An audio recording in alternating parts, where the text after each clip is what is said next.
¿Qué tal amigos? Bienvenidos a Orgullo Paceño, este programa enfocado en enaltecer a los diferentes exponentes culturales que tenemos en la ciudad de La Paz. Y ya empezó julio, ya empezaron las fiestas julias y es por eso que en este programa en Orgullo Paceño queremos dedicarle un mes completamente a nuestra querida ciudad de La Paz. Y en esta ocasión tenemos un invitado que nos va a lleno con mucho conocimiento porque él es experto en la Guerra de la Independencia. Nos va a hablar también acerca del 16 de julio de 1809. Nos va a contar pequeñas cositas que no se pueden encontrar en diferentes lugares, tal vez no en internet o en algunos libros. Él es catedrático, él es historiador y obviamente es licenciado. Así que démosle un fuerte aplauso y una bienvenida al licenciado Roger Mamani.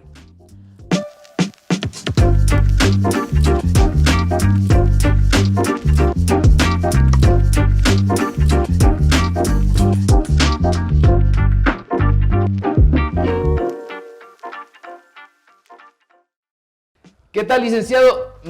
Bienvenido, muchas gracias por aceptar la entrevista. Es un placer tenerlo acá. Yo sé que usted tiene muchos estudios en lo que vamos a hablar de La Paz y seguro este mes también le llena de energía para usted y para toda su familia y para nosotros los paceños. Bueno, sí, muchísimas gracias antes por la invitación y es un gusto estar acá en tu programa Orgullo Paceño y muy bien puesto el nombre, digamos, para enaltecernos de ser paceños, ¿no? Y dispuestos a hablar de lo que nos apasiona también, que es la historia, Guerra de Independencia y dentro de eso el proceso del 16 de julio, que es muy importante para nosotros, ¿no? Para paceños y para chucutas. Y eso lo vamos a ir difundiendo porque no solo es importante para La Paz, sino es importante para Bolivia porque fue obviamente la base para que pasen muchos sucesos y eso me lo va a ir corrigiendo usted. Pero antes, ¿qué le parece esta exposición? Estamos ahorita en el Museo Costumbrista, estamos con nuestra querida Chola Paceña. Muy bien, muy bonito además, ¿no? Celebrando el mes juliano, la vestimenta de la chola paceña, la típica, veo aquí las botas, las fotos. Exacto. Espectacular, diría yo, genial, que está muy bien. Y es por ese motivo que acá en el Museo Costumbrista quisieron hacer una exposición porque ya sabemos que la chola paceña es un patrimonio cultural. Entonces hay que enaltecer y hay que llenarnos mucho de lo que es nuestra chola y enorgullecernos también, no solo en La Paz, sino también a nivel Bolivia, ¿no es cierto? Porque nuestras raíces culturales van desde ahí, ¿o no? Exactamente. Todo el mundo puede decir que tiene algo, digamos, de la chola paceña, su coraje, su fuerza, su valentía, cómo afronta todos los retos que le colocan todos los días en este caso, ¿no? Y de eso estamos muy orgullosos. Yo provengo, digamos, de una mujer que viste orgullosamente pollera. ¡Qué bien! Y estoy muy, muy, muy orgulloso, valga la redundancia, de eso. Y me encanta ver este tipo de exposiciones. ¡Qué lindo!, ¿no? Invitemos a toda la gente que por el mes de julio visite esta exposición. Estamos en el Museo Costumbrista para que conozca un poquito más sobre nuestra querida chola paceña. Y antes de empezar a conocerlo a usted, querido licenciado, quiero que se sirva un cafecito, por favor, de típica. Ahí está, nos trajeron igual un café delicioso y queremos agradecer al mejor café que tiene la ciudad de La Paz, típica, que tiene sus diferentes sucursales. Sírvase, querido licenciado. Gracias. Ahí está, para obviamente amenizar Orgullo Paceño en sus diferentes sucursales. Está en la Federico Suazo y Reyes Ortiz, están también en San Miguel, también tiene una sucursal en El Alto y también en la 6 de agosto. Así que date una vueltita por el mejor café tostaduría, Orgullo Boliviano y Orgullo Paceño. Típica, ahí está. Salud, señor. Salud. Salud, licenciado. Delicioso, delicioso. Para amenizar, para mojar nuestra boquita y empezar a charlar, obviamente, de todo lo que nos interesa. Arrancamos julio, licenciado. Se vienen muchas fiestas julias, pero sabemos que enaltecemos la TEA, enaltecemos a señor Murillo también, enaltecemos el 16 de julio. Pero quiero que vayamos un poquito trascendiendo de lo que fue todo esto. Para la gente que tal vez ya sabe, ha buscado en internet y hay mucha información, ¿no es cierto? Pero va más allá, eso es lo que me decía usted antes de la entrevista, porque esto acontece desde 1781, se podría decir, desde ahí. Sí. Si es que nos queremos retrotraer a 1781, hay bastantes conexiones que se pueden encontrar en la insurgencia o en la sublevación indígena de Tupac Katari. De 1781, bueno, se ha dicho y se ha mitificado un poco el asunto de que Murillo estuviera en el descuartizamiento, pero esto no es así en este caso. Ese es un mito, ¿no? Ese es un mito. Sí, efectivamente Murillo fue parte de las tropas de milicia que actuaron, pero no estaba ni siquiera cerca de Peñas, estaba en los valles de La Paz y estaba coadyuvando como miliciano. Ahora, más allá de eso, más allá de la figura de Murillo, hay bastantes personajes que sobrevivieron en 1781, caciques, líderes indígenas, otro tipo de personas que pervivieron hasta 1809. Uno de ellos es un cacique que lo mandaron incluso a traer desde los Yungas de La Paz, desde Chulumani, y cuando llegó acá lo recibieron Murillo, Sagarna y todos los demás con grandes honores en este caso, porque era un cacique experimentado ya en la lucha y además aportó tanto con dinero como con sus hombres para la conformación de tropas en la ciudad de La Paz. Entonces hay muchas conexiones entre 1781 y el 16 de julio. Además de eso, Sanz, que era el intendente de Potosí, cuando se enteró, Sanz era como la cabeza visible de la contrarrevolución en Charcas, y cuando se enteró de que en La Paz había sucedido lo del 16 de julio, que se habían sacado a los cabildantes de La Paz, se había conformado esta de la Junta Tuitiva, lo primero que pensó es que va a suceder lo mismo que en 1780. O sea, ese era el principal temor, que al ser una ciudad enclavada en medio del altiplano, que tenía mucha presencia indígena en los alrededores, se iban a unir todos y la revolución iba a ser imparable. Entonces era y fue lo que pasó, ¿no? Sí. Fue lo que pasó a nivel nacional. Y como usted lo dice, yo creo que la base es 1781 y también, usted me va a corregir, fue el grito libertario de Sucre del 25 de mayo, que también llegó a la ciudad de La Paz, influyó también, obviamente, en todo lo que pasó. Y también se dice por ahí, usted me va a corregir en todo, que fue la llegada de noticias de nivel internacional, por ejemplo, de la Revolución Francesa. Entonces, como que ya basta, dijeron acá en la ciudad de La Paz y decidieron amotinarse el 16 de julio. ¿Estoy en lo correcto? Sí, o sea, hay bastantes vertientes de las cuales bebió, digamos, la Revolución de Julio, y una de ellas es esta, la más grande, está la Revolución Francesa, pero sobre todo, si es que queremos verlo a nivel internacional, a nivel intercontinental incluso, esto tiene que ver con la reclusión de reclusión de Fernando VII en Bayona. Entonces, Fernando VII estaba encarcelado en Bayona por Napoleón Bonaparte y se produce lo que se llama la vacatio regis, o sea, no hay rey, no hay a quien obedecer, y como no había nadie, entonces se produce lo que se llama la retroversión de la soberanía, y este es el principal justificante para conformar estas juntas, en este caso, ¿no? La junta del 25 de mayo y la junta acá del 16 de julio, que es como decir, no hay rey, entonces ¿quién nos gobierna? Y ahí se utilizó un poco esto de que los administradores, las autoridades puestas por el rey habían reconocido al emperador francés y por lo tanto eran ilegítimas. Y por lo tanto era legal romper con ellas y asumir, si se quiere, un poco el autogobierno. Por eso es que también se saca a los cabildantes, al que es lo mismo que pasó acá, básicamente, ¿sí? Parecido, ¿no es cierto? Sí. El proceso del 16 de julio, pero vamos yendo poco a poco, porque usted, yo sé que tiene muchos datos para darnos fuera de lo que se encuentra en internet y en los libros, así que, ¿empezó el 16 de julio o no con la revolución? No, mucho antes en este caso, ¿no? O sea, ya, como te decía, antes, 3 años, 1806, ya hubo un conato revolucionario donde estaba ya presente Murillo, y fue por esto que tuvo que escapar de la ciudad de La Paz. O sea, ya podemos rastrear las primeras intenciones de rebelión mucho antes. Esto fue ya planeado mucho antes, porque obviamente en datos donde se encuentran resúmenes y demás, se dice que se planeó muy poco antes, pero fueron años. No, sí, sí, ¿Cierto? fueron años. Además, los contactos que se tenían que hacer no eran de la noche a la mañana, digamos, ¿no? O sea, se tenían que hacer los contactos, se tenía que ver de un lugar a otro, quiénes podían ayudar, quiénes podían ser leales, o quiénes podían traicionar, digamos, ¿no? Y estar seguros de ese mismo movimiento.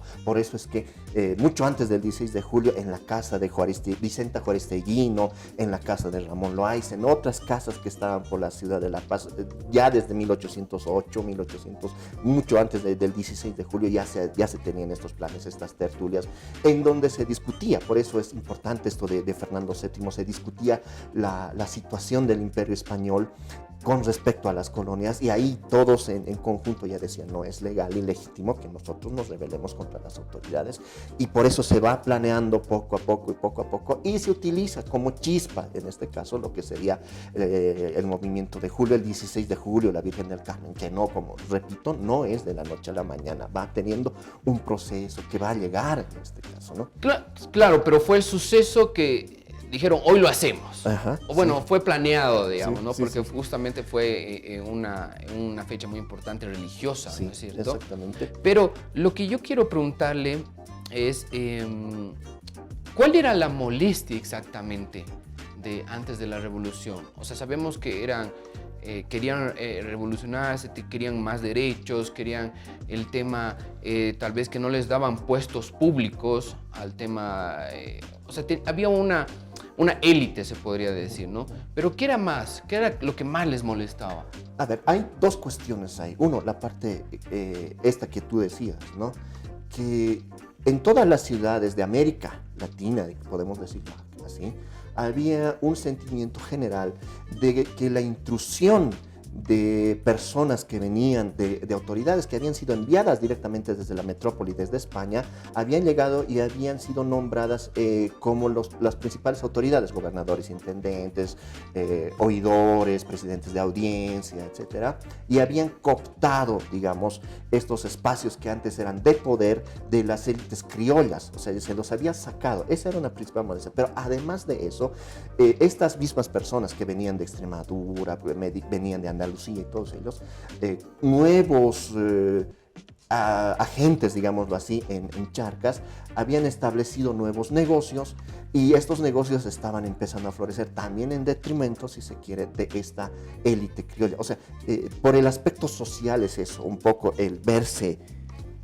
subsumidos, retraídos, digamos, de los puestos Que no de los poder, tomaban en cuenta, ya no en los realidad. tomaban en cuenta, pero también este aspecto económico, que ya no tenían el mismo poder económico porque también los estaban retrayendo. Y aparte de eso, las nuevas reformas borbónicas que se empezaban, digamos, a ser aplicadas, más impuestos, más control, más cuestiones así que incomodaban a la élite paceña, digamos, y no solamente paceña, sino de todo el mundo. Y que estos espacios de poder ya no los tenían, y es por eso que un poco esa molestia, que no es solamente acá, por eso que también se vive todo un proceso en Charcas, en Buenos Aires, en Ecuador, lo que sería Quito. La Junta de Quito es solamente unos 2 meses posteriores a lo de La Paz, en este caso, ¿no? Exactamente, y eso es lo que le decía, y nuevamente le menciono, usted me va a corregir. La cuestión de la revolución del 16 de julio, lo marco así, fue la base para que otros países y otras ciudades también formen parte. O sea, es así como para nosotros influyó, digamos, la Revolución Francesa, para ellos influyó, no, si en La Paz lo están haciendo, nosotros, ¿por qué no? Nosotros, ¿por qué no? Nosotros tenemos que hacerlo, ¿no es cierto? Y eso, perdón, a eso se refería con la TEA, ¿no es cierto? Por ejemplo, una cuestión interesante acá es lo que te decía un momentito. En Ecuador, ahora Ecuador, en Quito en este caso, ¿no? Cuando se sucedió la Junta de Quito, había un personaje que era Charquino, y este es el que llevó la noticia, y decían, bueno, como ya sucedió en Charcas, ya sucedió en La Plata, ya sucedió sobre todo en La Paz, porque La Paz siempre fue vista mucho más rebelde, mucho más drástica, si se quiere. Entonces ya lo hicieron acá, nosotros también lo hacemos. Ahí hay una conexión y hay, como tú dices, ¿no?, una influencia que viene desde acá, y siempre se va a recordar esto en Quito, en Nueva Granada, que sería ahora Colombia, en toda la parte sur. Y cuando vienen, digamos, ya los ejércitos auxiliares de Buenos Aires, árabes, los ejércitos del norte, que los decían los ejércitos sureños para nosotros, vinieron acá. Y una de las cuestiones por las cuales Castelli, que es el comandante de esto, fusiló a Sanz y a Vicente Nieto y todos ellos, fue un poco por venganza, si se quiere, de las ejecuciones que se habían hecho en La Paz, en este caso, ¿no? Okay. O sea, se habían ejecutado a Murillo y a todos los demás, entonces como se los había ejecutado a ellos, a los protomártires, digamos, ¿no? Entonces a ellos también se los ejecutó, como te digo, como una especie de venganza en este caso, ¿no? Entonces, claro, entonces eso fue como un dominó, ¿no? Empezó sí, acá sí. y fue fluyendo, pero sabemos que cuando pasó el 16 de julio, el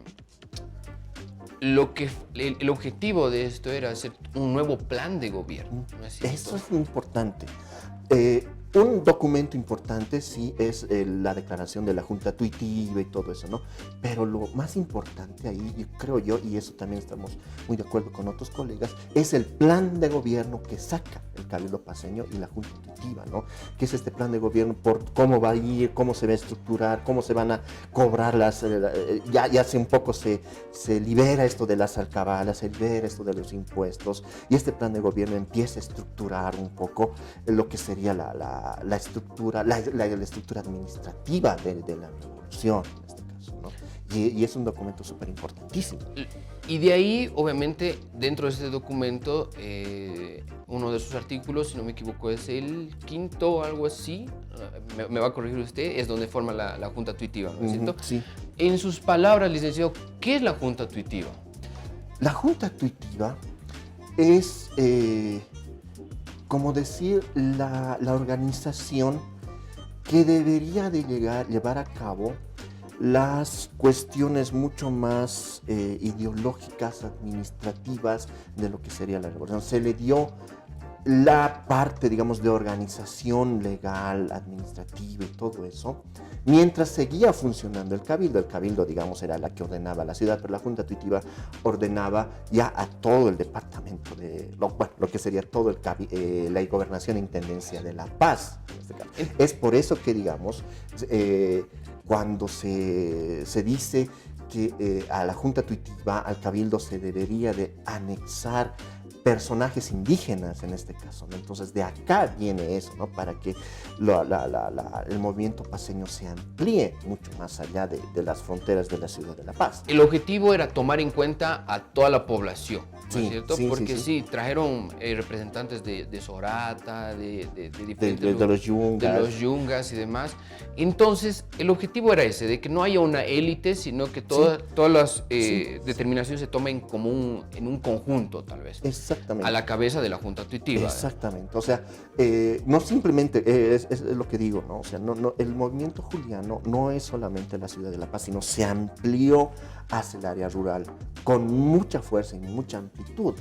Tenemos a un personaje, dos personajes, uno que es Gavino Estrada, en este caso, que fue el subdelegado de lo que sería Pacajes, la antigua provincia de Pacajes, donde estarían ahora Tijuana, Cuhuaqui, Desaguadero, digamos, todo eso, las tres machacas en este caso, ¿no?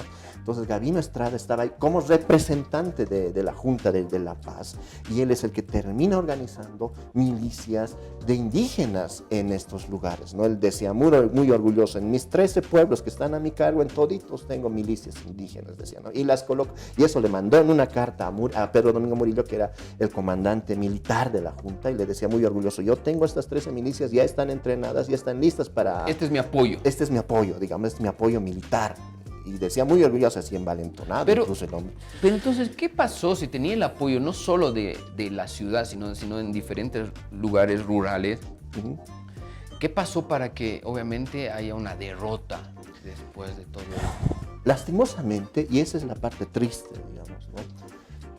Murillo era una facción, Murillo encabezaba una facción, pero también se encabezó, y hubo otra facción. Entonces, hubieron dos facciones: los radicales, en donde estaban Medina, Sagárnaga, digamos ellos, y otra los moderados, en donde estaba Indaburo y otros personajes. Los radicales, digamos, ya empezaban a decir, primero autogobierno, nosotros nos gobernamos a nosotros mismos a la espera de que haya autoridades legítimas, pero luego ya esa idea evolucionó, digamos, hacia una total independencia. Poco a poco fue esto, ¿no? Pero había estos radicales, Medina, uno de ellos, como el cura Medina, que decía, no, tenemos que independizarnos.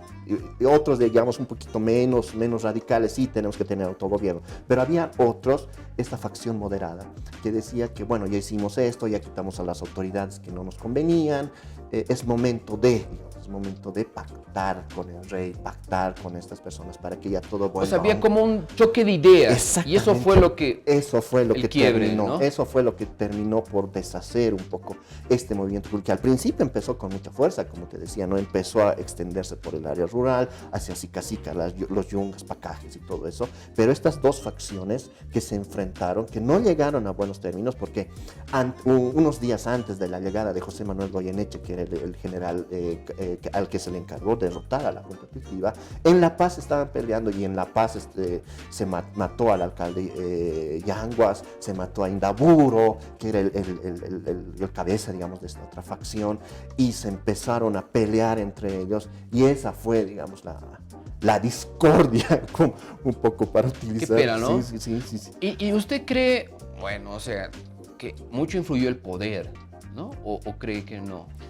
Sí, o sea, influyó el poder, pero también creo que un poco el miedo. ¿En qué sentido?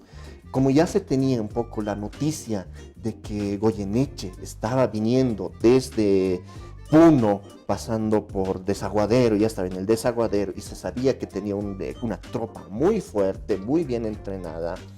Entonces, ahí es que muchos como te decían, Indaburo y otros personajes, quisieron hacerse un lado y decir, yo prefiero salvarme. Exactamente.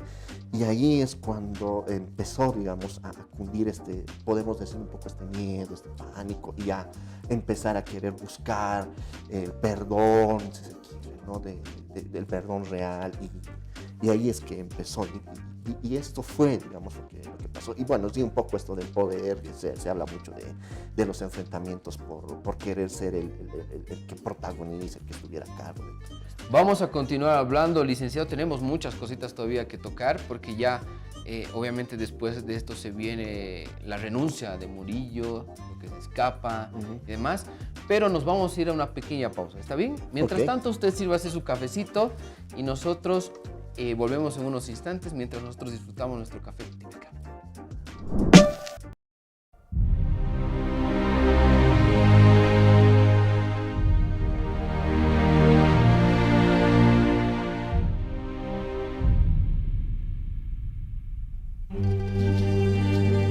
Este solemne espacio artístico abrió sus puertas al público por primera vez el 18 de noviembre de 1845, en conmemoración a la batalla de Ingavi, con el estreno de la canción patriótica hoy conocida como Himno Nacional de Bolivia. Fue el comandante José Vallivián Segurola, presidente de Bolivia en ese entonces, quien le dio la tarea de edificar el espacio escénico a José Núñez del Prado, el primer arquitecto boliviano. El Teatro Municipal destaca por su elegancia y sus rasgos italianos, principalmente inspirados en edificaciones teatrales de Venecia. En 1957 recibió el nombre de Alberto Saavedra Pérez, en honor al dramaturgo y periodista paceño, fundador de la Sociedad Boliviana de Autores Teatrales en 1923. Desde entonces, centenares de artistas pasaron por el teatro más importante del país, que en 2022 cumplirá 177 años siendo el referente artístico de Bolivia.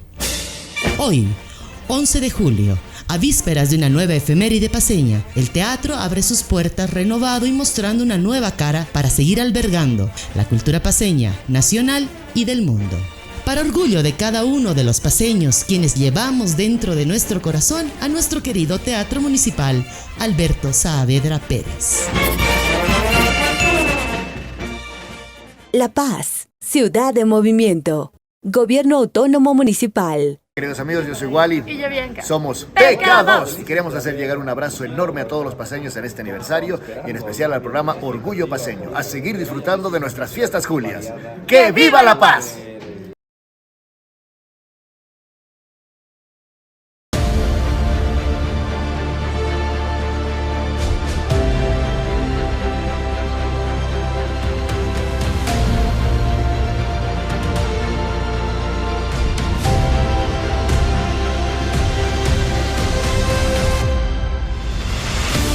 Nos encontramos en un punto histórico de la ciudad, el Teatro Municipal Alberto Saavedra Pérez. Es el escenario escénico en funcionamiento más antiguo de Sudamérica y por ello su constante mantenimiento es vital para acompañar su legado, con el fin de preservar la riqueza cultural de este inmueble patrimonial.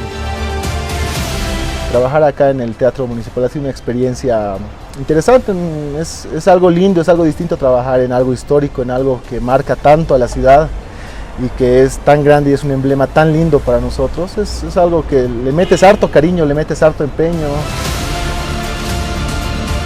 Esa imponencia se transmite en cada pasillo, cada espacio desde 1845. Es el epicentro de múltiples expresiones artísticas, inolvidables para quienes la recuerdan, impactantes para quienes las disfrutan. Yo estoy trabajando en el área de carpintería, todas las puertas hemos barnizado, hemos puesto pisos flotantes, zócalos hemos sacado, hemos lijado, hemos barnizado y me siento muy feliz de trabajar aquí en Culturas, en el Teatro Municipal. Ya sea por su antigüedad, por su envergadura o por su solemnidad, el Teatro Municipal impacta la vista, asombra por sus secretos y conmueve por su historia. Por ello, su constante renovación y mantenimiento es una obligación en pos de ofrecer y mantener la calidad para sus visitantes. He venido aquí a trabajar al teatro con la motivación de que este es un espacio antiguo, que es un emblema de la paz. En sí el edificio es lindo, es muy representativo para la paz.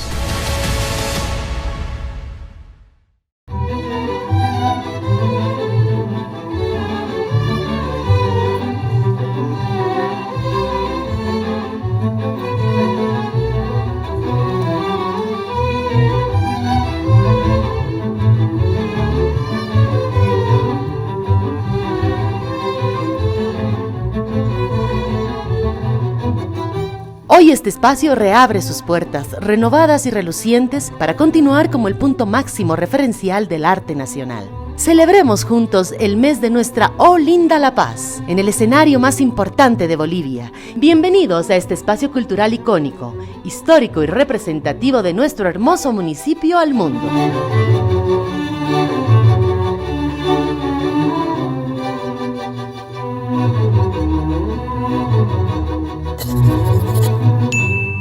La Paz, ciudad de movimiento. Gobierno Autónomo Municipal. ¿Qué tal amigos? Somos de Zaire. Queremos mandar un saludo a todos los paseños que están festejando en este mes un nuevo año de independencia. Y sobre todo al lindo programa de Orgullo Paseño. Así es.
Continuamos con Orgullo Paceño y en esta ocasión hemos querido incorporar un sector por este mes de julio y tal vez si a la gente le gusta lo vamos a mantener. El sector es ¿qué tan chucuta eres?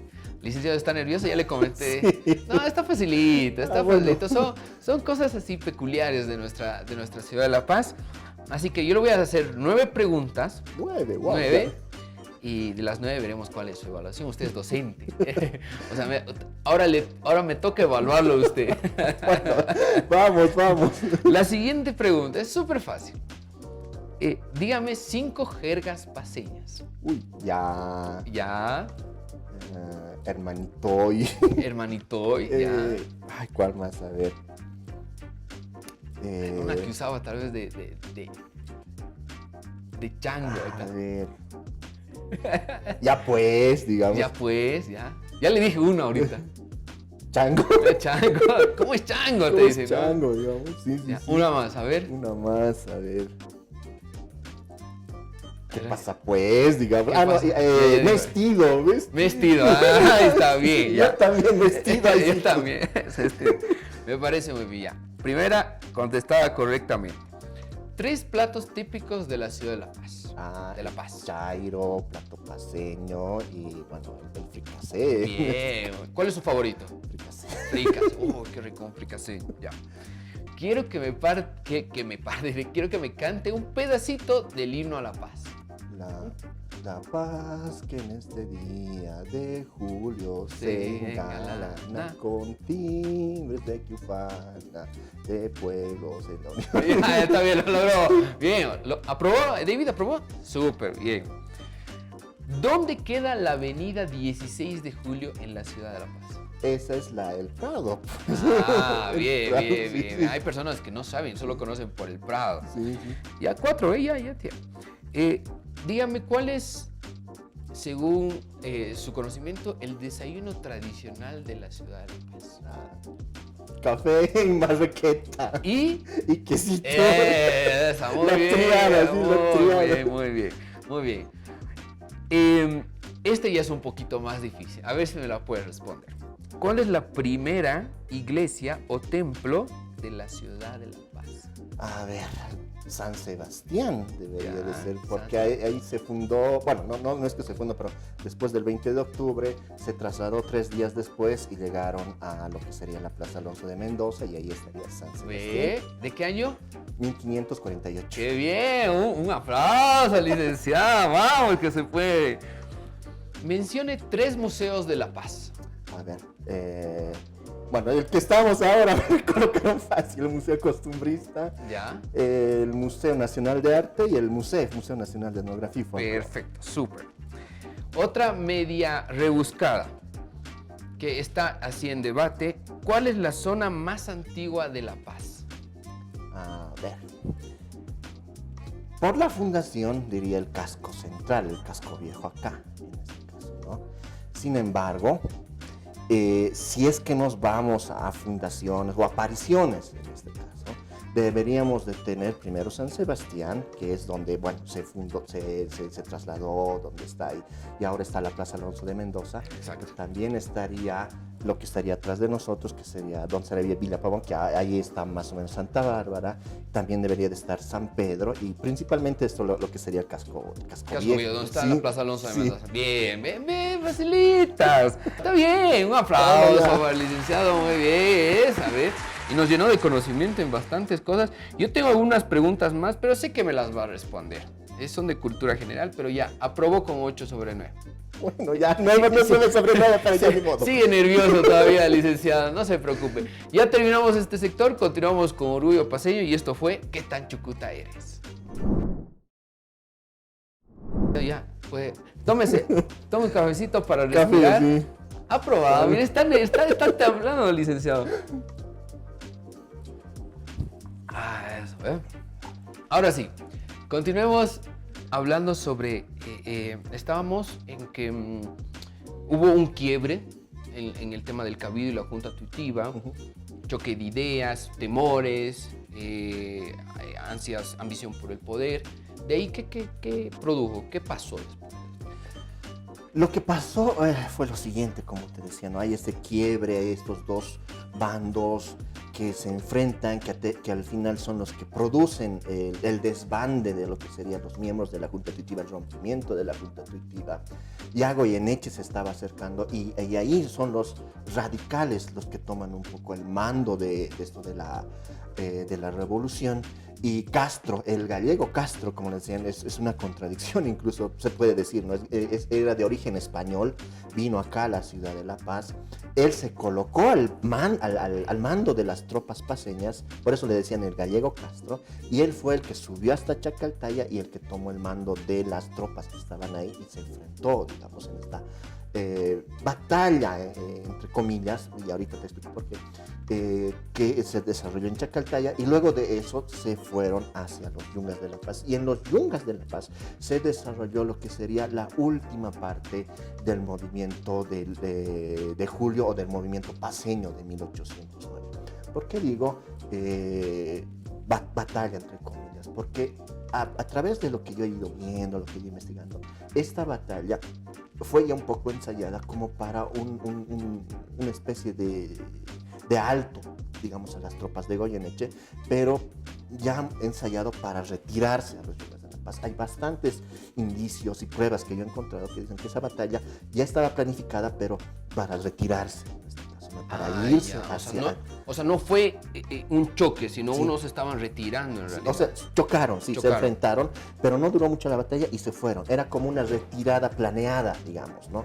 Entonces, y ahí en los Yungas de La Paz ya estaba Victorio García Lanza, Castro llega después, y se empiezan a organizar guerrillas. Ahí aparece ya por primera vez la guerra de guerrillas en lo que sería el territorio charqueño, en el territorio del Alto Perú en este caso, y ahí empieza a funcionar esto de guerra de guerrillas, que va a ser muy exitoso luego en el proceso posterior, que sería la guerra de la independencia. Entonces, es esa última parte acá. Mientras acá en La Paz todo ya se había desbandado, Goyeneche entra a la ciudad de La Paz, se empieza a prender a los cabecillas, Murillo ya se había escapado, Murillo también quizá un poco por el temor había mandado cartas a Goyeneche para colocarse a su servicio, pero por eso opera mucho esto del temor. En Murillo, Murillo, hay pruebas de que Murillo mandó cartas. Sí. O sea, para que él ya también sentía el temor. Sí, él ya también sentía un poco el temor. Pero en este caso. eran cartas como diciendo, acepto que ya, o cómo. Eran un poco de ¿cómo podemos decirlo? De hacer no rendirse, ¿no? No rendirse. Pero sí paz, digamos. Paz, exactamente. Que no haya una guerra, digamos. Sí, un poco de lleguemos paz. a un acuerdo o algo más así. Más o menos en este caso, ¿no? Entonces ya lleguemos a un acuerdo, ya la ciudad de La Paz está, eso le decía, ¿no? La ciudad de La Paz está tranquila, ya no hay ningún conato de revolución, ya no hay gente que esté en las calles, digamos, ¿no? Entonces, estamos en paz, estamos tranquilos, usted puede venir y va a estar todo en paz, va a estar todo tranquilo, y nada, pues entonces... Claro, es algo razonable sabiendo que se iba a venir con muchos hombres, mucha fuerza. Iba a venir así a destrozar y demás, que es lo que pasó en realidad. Exactamente, sí. Entonces, no aceptó, digamos. Él quiso hacer como llevarlo a hablarlo, tranquilo. Lo hablaremos bien, que no sé qué, llegaremos a un acuerdo, pero no se dio, ¿no? Sí, no se dio. O sea, y además, Goyeneche entró, como te decía, ¿no? Con fuerza. O sea, tenía tropas muy bien entrenadas y Goyeneche no era un extraño en estas zonas. Ya mucho antes había estado por Chuquisaca, 1808, antes de que suceda lo del 25 de mayo y todo eso, había pasado por La Paz, conocía la zona, él era arequipeño, entonces sus tropas que venían del Cusco estaban totalmente aclimatadas, si se quiere, en este caso, ¿no? Entonces, él venía con mucha fuerza, con un ejército bastante poderoso, que es el que terminó por derrotar a la resistencia que se instaló en los Yungas de La Paz. Entonces, de hecho, se sobreentiende que no recibió alguna respuesta, Murillo, y decidió, mejor me retiro, escapo. La respuesta que recibió Goyeneche fue tácita, o fue tajante en este caso, ¿no? Goyeneche, voy a entrar, espero que todo esté en orden y quiero que los principales cabecillas estén a mis órdenes, digamos, ¿no? Ya dispuestos. Entonces ya más o menos era como una amenaza en este caso, ¿no? Entonces ahí se entiende de que, como te decía, ¿no? El temor de lo que iba a pasar, de esta fuerza militar que estaba llegando, pudiera hacer algo. Bueno, lo que al final de cuentas sucedió. Y como te decía, ¿no? Los principales radicales, Castro, Victorio García Lanza y Manuel Genio en este caso, ¿no? Terminaron yéndose a Yungas y ahí la última resistencia. De ahí entró a La Paz y de ahí obviamente tomó el mando. ¿Y cómo fue que lo encontraron a Murillo? Murillo terminó, como te decía, escapándose hacia Suri, en los valles de La Paz. Estaba escondido ahí.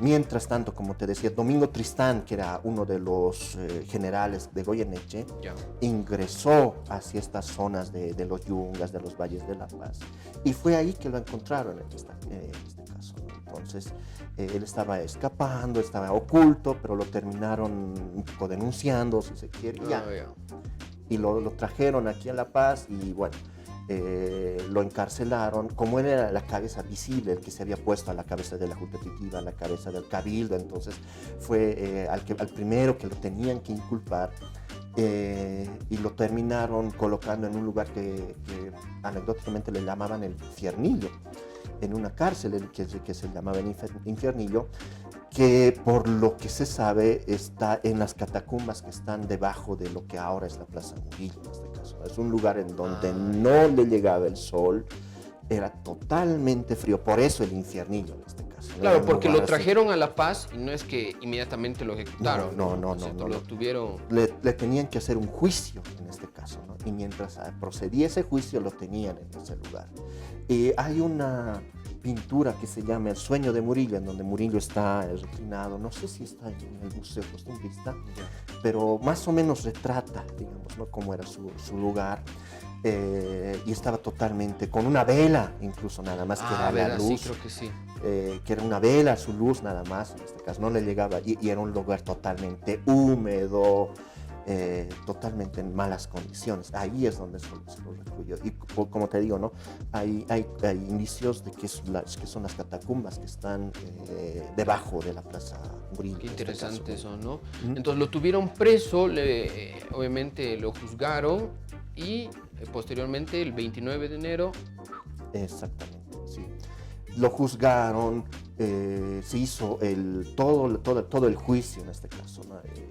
De eso es que Rosana Barragán recopiló más de 10.000 fojas que están en el Archivo General de la Nación Argentina, porque como dependíamos todavía de Buenos Aires, se mandó todo ese juicio que por un lado lo instaló Goyeneche, pero también lo instalaron allá, con las declaraciones de testigos, con las declaraciones de sus subordinados, con sus mismas declaraciones, con papeles que se habían incautado. De ahí procede la famosa declaración de la Junta Tuitiva, de ahí también procede esto del plan de gobierno. Se incautaron todos estos papeles como pruebas, en este caso en contra de todos los que habían participado en este movimiento. Y después de todo eso, después de mandar todo eso, ya salió la sentencia en este caso, ¿no?, que algunos dicen que fue muy ruda, si podemos utilizar esa palabra, muy cruel en este caso, ¿no? Y esto era una forma aleccionadora también, ¿no? Es como pero decir, que no ayudó en realidad. Que no ayudó, sí. O sea, con el ejemplo querían decir, si es que ustedes se rebelan, les va a pasar lo mismo. Pero terminó sucediendo lo contrario en este caso, ¿no? Entonces, a partir de eso, un año después, vienen ya el ejército de Castelli, que te decía que venía de Buenos Aires. Se sucede lo que sería el tercer cerco a la ciudad de La Paz, a la cabeza de Titichoca, Arce, y uno de los personajes que actuó en la Junta Tuitiva, que es Juan Manuel Cáceres, que fue el escribano de la Junta Tuitiva, que este fue uno de los radicales, pero que cuando ya estaba cerca Goyeneche terminó escapándose, se fue al altiplano paceño, y en el altiplano paceño organizó igual a los indígenas, organizó tropas indígenas, y hay un documento que yo lo pude localizar, que él tenía planes ya para octubre de 1809 de reunir toda la gente, la indiada, como les decían, y venir acá y hacer un cerco, digamos, a la ciudad de La Paz. Claro, no lo terminas realizando, 2 años después, en 1811, pero ya tenía esa idea, ¿no? Y es Juan Manuel Cáceres, el escribano de la Junta Tuitiva. O sea, me quiere decir que formó parte de la Junta Tuitiva cuando le llegó el temor, decidió escaparse. Ajá. Y entonces nadie lo persiguió ni nada. Lo persiguieron. Pero no lo pudieron encontrar. No lo pudieron encontrar, porque él, le colocaron como el mote de el oráculo andino, en este caso, ¿no? Arce, que es uno de los que estudió a esto, a este personaje le llamaba así. ¿Por qué? Porque tenía mucha compenetración con las comunidades indígenas en este caso. Entonces sabía muy bien cómo moverse en la lógica aymara, la lógica andina en este caso, ¿no?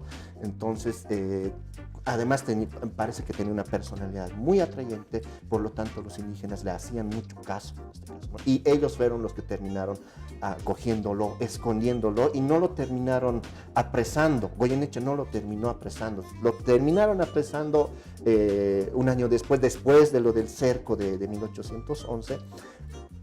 Pero cuando llegaron las tropas de Castelli, lo terminaron liberando. O sea, Cáceres es un personaje, digamos. Pero se podría decir que es el legado en realidad de todo lo que se formó parte desde el 16 de julio, mucho más antes, ¿no? Entonces, de hecho, lo vuelvo a mencionar, entonces es un acontecimiento muy importante que se lo tiene que reconocer a nivel sudamericano. Exactamente. No es solo en la ciudad de La Paz, y tal vez mucha gente no le da el valor tan importante que se debe merecer, ¿cierto? Sí. Sí, por estos legados, por estas conexiones que hay, por estas ejemplificaciones que se puede dar, ¿no? Este Cáceres, como te digo, es un personaje que ha sido recuperado poco a poco y a través de esto, en este caso, ¿no? Incluso te puedo decir, Cáceres, cuando estaba acá en La Paz, formó su propia milicia. Era una compañía de milicia de escribanos, y él fungía como capitán, y sus soldados eran totalmente escribanos, o que tenían algo que ver con esto. Pero luego se fue al campo, luego se hizo apresar, luego se volvió a rebelar, si se quiere, estuvo a la cabeza. Bueno, una cosa que tuvo contacto con esto de Castelli, de las tropas que estaban viniendo desde el sur. O sea, lastimosamente no se sabe ya qué fue de él después de 1811. O sea, no se sabe si se perdió algo en este caso. Pero qué interesante, ¿no? Que hayan estos acontecimientos que tal vez no salen mucho a la luz, tal vez en unidades educativas y demás, pero son acontecimientos que se dieron posteriormente a todo lo que pasó en 1809, ¿no es cierto? Legados y legados, y tal vez hay muchos acontecimientos más que nos falta por aprender, querido licenciado. Sí, por eso el asunto de la Junta Tuitiva del movimiento juliano, del movimiento de la paz de 1809, da para un estudio muy amplio. Como te decía, Rosana Barragán recuperó estas más de 10.000 fojas, que son muchísimas en este caso, y ahí está descrito todo el movimiento, no solamente de Julio, sino también el movimiento de Chuquisaca, y ahí se ven bastantes conexiones que habían entre los dos movimientos, ¿no? Hay bastantes conexiones. Y se puede sacar de todo ahí, ¿no? O sea, nosotros, como te decía antes de la entrevista, formamos un equipo para estudiar esto desde varios puntos de vista, desde el punto de vista legal, desde el punto de vista de relaciones internacionales, intercontinentales, desde el punto de vista de cómo se movieron los revolucionarios en esos días, cómo actuaron, y desde el punto de vista militar. Hay varias cosas que todavía no se han descubierto, que todavía faltan explotarlas en base a esas fuentes documentales, ¿no? Para la gente que no sabe, acá nuevamente el licenciado hizo un estudio juntamente con otros colegas, ¿no es cierto? Haciendo una minuciosa investigación de lo que pasó en realidad en toda la guerra de la independencia, que va desde lo que estamos hablando ahorita.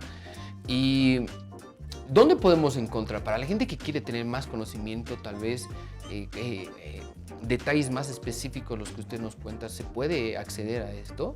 Claro, tanto Rosana Barragán, María Luisa Sux, Andrés Julio han ido publicando sus trabajos, ya sea en revistas nacionales. Muchas de ellas están en línea en este caso, y ustedes simplemente pueden acceder mediante el buscador, el famoso Google. Entonces ahí pueden colocar, y ahí están, digamos, las investigaciones que se han hecho, los nuevos descubrimientos y todo eso en este caso, ¿no? Entonces, y ahí está, la red de internet es una cuestión que nos ayuda bastante también a nosotros. Y eso, ahí tenemos libros también publicados, van saliendo cosas todos los días también. En este caso. Hay una pregunta que quiero hacerle que me quedó, se me olvidó. Nosotros sabemos que después de 1809, de 16 de julio, se estableció un nuevo plan de gobierno. Cuando, no sé si llamar la derrota, la de Pedro Domingo Murillo, cuando obviamente entró Goyeneche, ¿qué pasó con este plan de gobierno? no lo volvieron a restablecer al anterior plan de gobierno, lo mantenieron, el cabildo siguió. ¿Tiene datos de eso? Esa es mi pregunta. Con el plan de gobierno, como te decía, era el que tenía que mandar las directrices de cómo se tenía que mover la Revolución de Julio. Sin embargo, cuando, como te decía, no hubo este choque entre estas dos facciones, este plan de gobierno, y con el escape de todos los que estuvieron involucrados de alguna u otra forma en esto, el plan de gobierno terminó por derrumbarse en este caso, ¿no? Y como te decía, los documentos que se incautaron a los revolucionarios estaba dentro de esto, este plan de gobierno, y se utilizó como prueba en este caso, ¿no? Aquí está el plan de gobierno que está sustituyendo a las leyes del rey en este caso, y por lo tanto estos son culpables. Entonces ahí se terminó por quebrar esto, ¿no? Este plan de gobierno. Y bueno, eso en este caso. Pero mi pregunta es, sabemos que en este plan de gobierno se tomaba en cuenta más al pueblo, no era solo como una élite, ¿no es cierto? Sí. Pero actualmente es así, o sea, se toma en cuenta, bueno, hay un plan de gobierno que se tiene que tomar en cuenta al pueblo, pero ¿qué fue lo que, por eso le digo, chau plan de gobierno, ¿no es cierto? Y de ahí, ¿qué fue después para que vuelvan a tomar en cuenta al pueblo? Se tuvo que pasar por varios procesos en este caso, y además era innegable en el proceso de la guerra de independencia que el pueblo, como así decirlo, mestizos, negros, pardos, indígenas, tenían que de alguna u otra forma participar y se los tenía que tomar en cuenta sí o sí. De hecho, Castelli, cuando viene desde Buenos Aires, en el año 1811, se instala en Tiwanaku, y ahí lanza una famosísima proclama que está traducida del original es en castellano, pero se la traduce al aymara, se la traduce al quechua, y esto es como un ejemplo, digamos, ¿no? Como una cuestión de tomar en cuenta a esta parte del pueblo, en este caso, ¿no? A esta parte rural, a esta parte indígena que tenía que estar presente en todo este movimiento. Y como te decía, es innegable la participación indígena en todo este proceso de la guerra de independencia, de indígenas, mestizos, negros, pardos, etcétera, de todo el mundo, criollos, que ya estaban metidos en este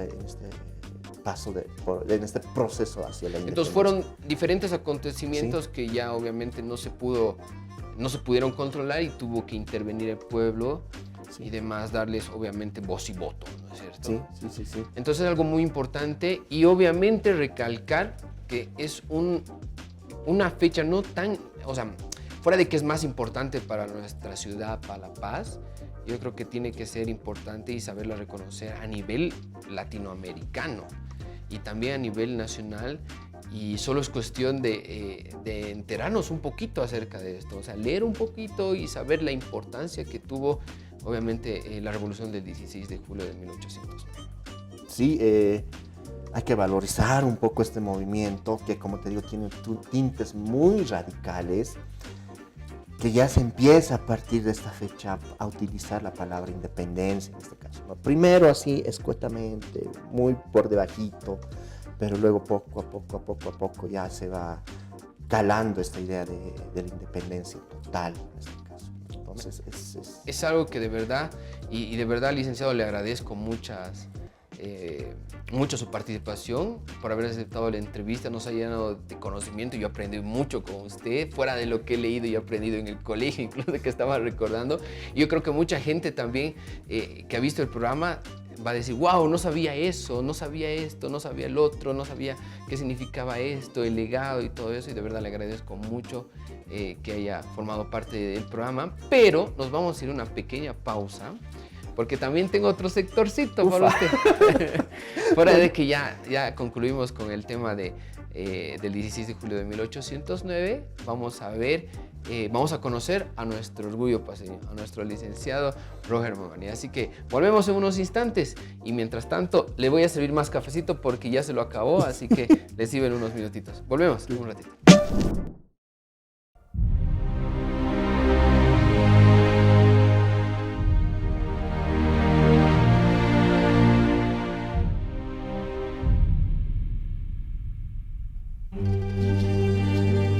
Este solemne espacio artístico abrió sus puertas al público por primera vez el 18 de noviembre de 1845, en conmemoración a la batalla de Ingavi, con el estreno de la canción patriótica hoy conocida como Himno Nacional de Bolivia. Fue el comandante José Vallivian Segurola, presidente de Bolivia en ese entonces, quien le dio la tarea de edificar el espacio escénico a José Núñez del Prado, el primer arquitecto boliviano. El Teatro Municipal destaca por su elegancia y sus rasgos italianos, principalmente inspirados en edificaciones teatrales de Venecia. En 1957 recibió el nombre de Alberto Saavedra Pérez, en honor al dramaturgo y periodista paceño, fundador de la Sociedad Boliviana de Autores Teatrales en 1923. Desde entonces, centenares de artistas pasaron por el teatro más importante del país, que en 2022 cumplirá 177 años siendo el referente artístico de Bolivia.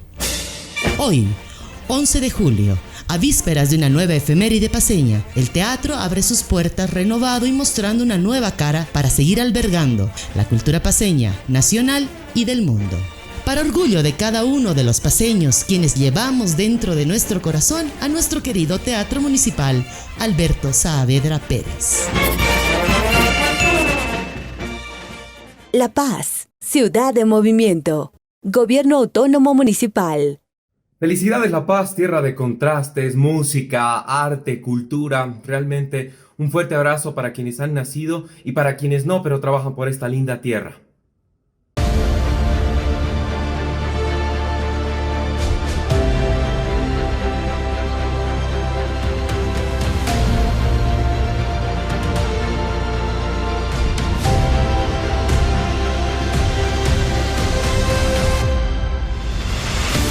Nos encontramos en un punto histórico de la ciudad, el Teatro Municipal Alberto Saavedra Pérez. Es el escenario escénico en funcionamiento más antiguo de Sudamérica y por ello su constante mantenimiento es vital para acompañar su legado, con el fin de preservar la riqueza cultural de este inmueble patrimonial.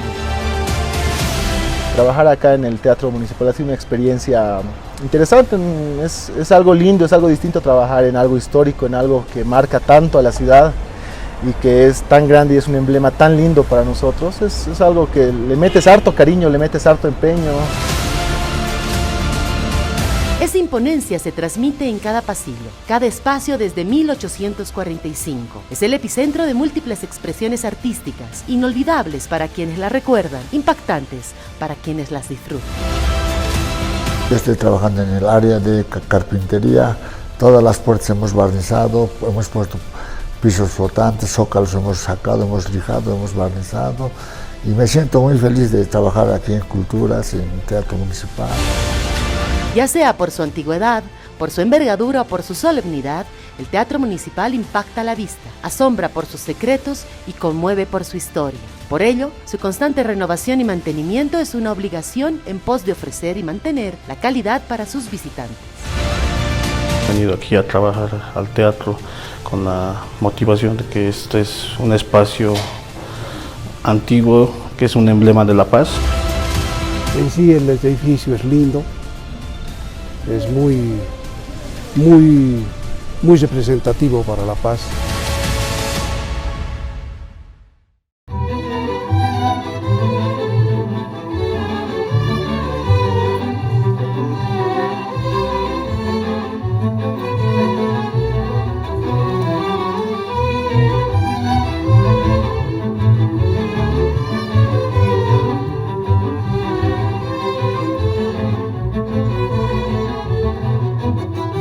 Hoy este espacio reabre sus puertas, renovadas y relucientes, para continuar como el punto máximo referencial del arte nacional. Celebremos juntos el mes de nuestra Oh Linda La Paz, en el escenario más importante de Bolivia. Bienvenidos a este espacio cultural icónico, histórico y representativo de nuestro hermoso municipio al mundo.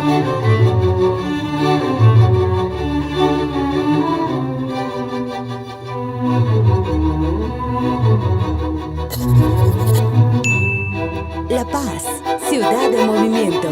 Gobierno Autónomo Municipal. Amigas, amigos, quiero mandarles un abrazo grande ahora en julio, 16 de julio, todo el mes, desde los paceños y paceñas. Así que un abrazo enorme, chucutas queridos, amo esta ciudad y un saludo grande para Orgullo Paceño. Estoy acá.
Vamos llegando a la recta final de Orgullo Paceño en este especial de las fiestas Julias con nuestro invitado, el licenciado historiador Roger Mamani.